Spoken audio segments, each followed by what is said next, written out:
Salut, c'est Guillaume. Aujourd'hui, on est là pour m'en parler de mon update lecture de mars et avril 2023. Donc, c'est parti.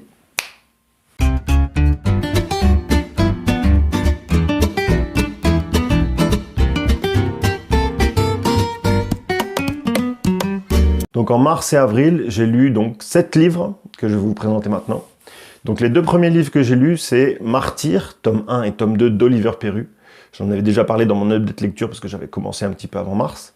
Et du coup, Martyr, c'est un de mes meilleurs livres de fantasy française que j'ai lu depuis très très longtemps. C'est vraiment de la très très bonne lecture. Donc Martyr, on va suivre deux frères voleurs qui sont dans un monde où ils vont se faire entraîner dans une histoire qui vont être en lien avec le roi, avec une sorte d'espèce un petit peu particulière qu'il y a dans ce monde-là, qui sont en lien avec les dragons. Une lecture qui était magnifique. J'ai vraiment adoré ces deux tomes.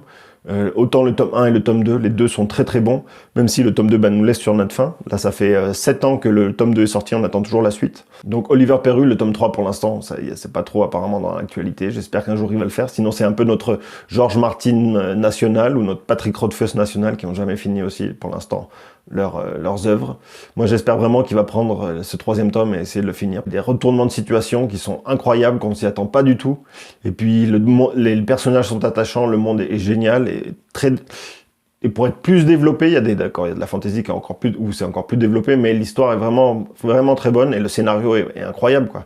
On s'y attend vraiment pas du tout. La fin du tome 1 et puis avec le tome 2, comment ça retourne toute l'histoire. C'est vraiment génial. C'était magnifique d'y penser, d'avoir pensé à ça. Voilà, il y a plein de trucs qu'on comprend d'une autre manière après la fin de ce tome 1. Et voilà, donc je recommande les yeux fermés, ces deux livres, même si c'est dommage que le troisième tome n'est toujours pas sorti. Donc Oliver, si tu nous vois, pense au tome 3, pense à nous, on adore, c'était trop bien. Donc vraiment, c'était deux coups de cœur, voilà, ces deux tomes-là de Martyr.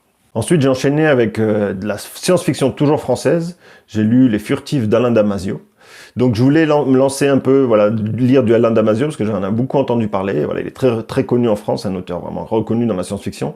Et du coup, j'ai entendu dire que Les Furtifs sont un peu plus abordables que La Horde du Contrevent, même si La Horde du Contrevent a été écrit avant. Du coup, je me suis lancé là-dedans, et c'était une science-fiction que j'avais jamais lu, ce type de science-fiction-là, voilà, un peu dystopique, dans un monde contrôlé par la technologie, où les villes sont dominées par des entreprises, où voilà, les gens sont toujours connectés en permanence, et sont traçables tout le temps, donc il y a beaucoup ce truc autour de la traçabilité, et donc en lien aussi avec ces créatures-là, qui sont les furtifs, qui sont des créatures un peu mythologiques, mythiques. Et en fait, c'est une vraie critique, moi j'ai lu ça aussi beaucoup comme une vraie critique de notre société aujourd'hui, un peu de la société vers où on va. Et donc ça s'inscrit vraiment dans la dystopie, voilà, on voit vraiment les influences de 1984 ou du meilleur des mondes. C'était une lecture assez exigeante. Le style de Alain Damasio devient lourd à partir d'un moment, ça se répète beaucoup. Voilà, on voit qu'il aime se voir, il aime se voir écrire, en fait, on voit qu'il apprécie montrer son talent d'écrivain. Et du coup, ça devient un peu lourd, un peu redondant. Et c'est ça qui est un peu dommage dans cette histoire. Et je pense qu'il aurait pu enlever 200 pages faciles du livre et ça aurait été très, très bon quand même. Donc même si l'histoire est bonne, le concept est excellent.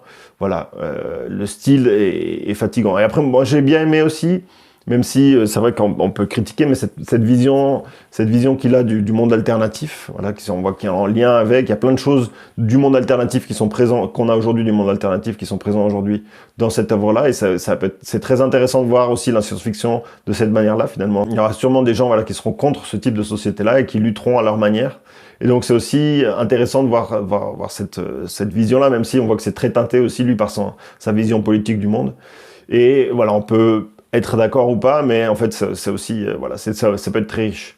Mais encore une fois, ça n'a pas été un coup de cœur, j'ai bien aimé, même si ça a été lourd parfois, et j'ai eu, voilà, pour finir, je me suis accroché et j'ai fini, voilà, mais c'est vrai que c'est un livre que je comprends que pour beaucoup de personnes peuvent lâcher par le style redondant, quoi. Et je sais pas si je vais lire L'Ordre du Contrevent prochainement, ça m'a un peu refroidi sur ce thème-là. Je sais que c'est dans le même monde, mais c'est un peu le même style, donc voilà, je me tâte encore, mais je le lirai peut-être un jour. J'ai enchaîné après sur une lecture beaucoup plus légère, c'était 13 de la Mer Émeraude de Brandon Sanderson, donc c'est son projet secret numéro 1, en fait il va en sortir je crois 4 ou 5 cette année, et donc c'est le premier qui est sorti. Et c'est l'histoire de Tress, du coup, qui vit sur une planète, et qui est une planète qui est séparée par différentes mers. Il y a la mer pourpre, la mer de minuit, la mer émeraude. Et donc Tress vient d'une petite île sur la mer émeraude.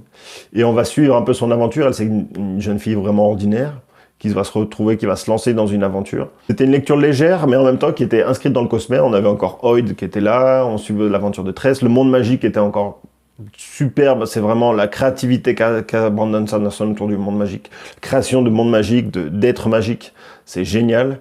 Il y a encore une fois, c'est une lecture qu'on peut faire sans avoir lu beaucoup de livres du Cosmere, mais si on a lu des livres dans le Cosmere, ben, on a plein encore d'easter eggs qui sont là, qui nous font des petits indices. Ah, regarde, il y a ça, ou il y a cet indice-là, ou il y a ce personnage qui vient de là. Et c'est super intéressant d'avoir voilà, toute cette vision globale-là. Il est vraiment, voilà, il nous donne des petites récompenses d'avoir lu d'autres livres du Cosmere. C'était une très bonne lecture, une très bonne surprise. Et voilà, j'ai beaucoup apprécié cette lecture. J'ai lu du coup Tress aussi pour me préparer mentalement après à ce qui allait suivre, parce qu'après, j'ai enchaîné avec L'Âge de la Folie, le tome 1 et le tome 2, que j'avais déjà lu l'année dernière, pour pouvoir après arriver au tome 3 qui venait de sortir. Et du coup, je me suis relancé dans ces deux. C'était une relecture pour moi, donc du coup, c'était un peu moins satisfaisant parce que je connaissais le fond de l'histoire, je connaissais les rebondissements, je savais où les personnages allaient, même s'il y avait beaucoup de détails que j'avais oubliés. Je voulais pas lire le tome 3 en n'ayant pas tous les petits détails, toutes les choses qu'on oublie finalement au bout d'un an et demi de l'avoir lu. Ben c'était plus aussi frais pour moi dans la tête. Du coup, ben, j'ai relu les deux premiers tomes que j'ai beaucoup appréciés. J'adore vraiment cet auteur. Il faut avoir lu quand même avant La Première Loi et la trilogie du Terre de Sang parce que il y a beaucoup de détails, il y a beaucoup de persos, sinon on va pas tout capter. Il y aura trop de petits détails qui donnent la profondeur à la lecture qu'on sera pas capable de saisir. Donc voilà, je vous recommande si vous voulez lire L'Âge de la Folie parce que c'est vraiment une œuvre magnifique. Lisez d'abord La Première Loi et La Terre de Sang, comme ça vous aurez vraiment tous les détails. Même si c'est très noir, c'est très... Voilà, les personnages, Savine, Riquet, Broad, on a aussi Orso ou Léo Danbrock, sont tous des personnages géniaux. Il y a encore Bayaz qui est là à faire des siennes. Là, pour l'instant, c'est très noir, c'est très obscur. Je sais pas trop où ça va mener. En même temps, il y a des retournements de situation. Les personnages se prennent des trucs dans la figure qu'on s'y attend pas du tout. On dit, mais en fait, il va pas toucher à ces personnages, il va pas les faire souffrir ni rien.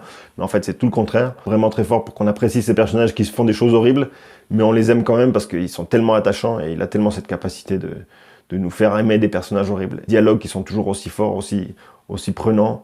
Encore, dans le troisième tome, il reprend un peu cette même modèle de décrire une action en passant d'un personnage à l'autre, et ça fait quelque chose de très cinématographique. Moi, dans ma tête, c'est vraiment, on suit la caméra, un personnage qui rebondit sur un autre, ils se rencontrent, et hop, on passe c'est vraiment très cinématographique, et il excelle là-dedans. C'est vraiment, voilà, on voit qu'il a vraiment progressé en tant qu'écrivain, et c'est juste jouissif à lire. Donc voilà, ça va sûrement être un très très gros coup de cœur cette année encore, L'Âge de la Folie, même si les deux premiers tomes, je les avais lus, c'était déjà des coups de cœur.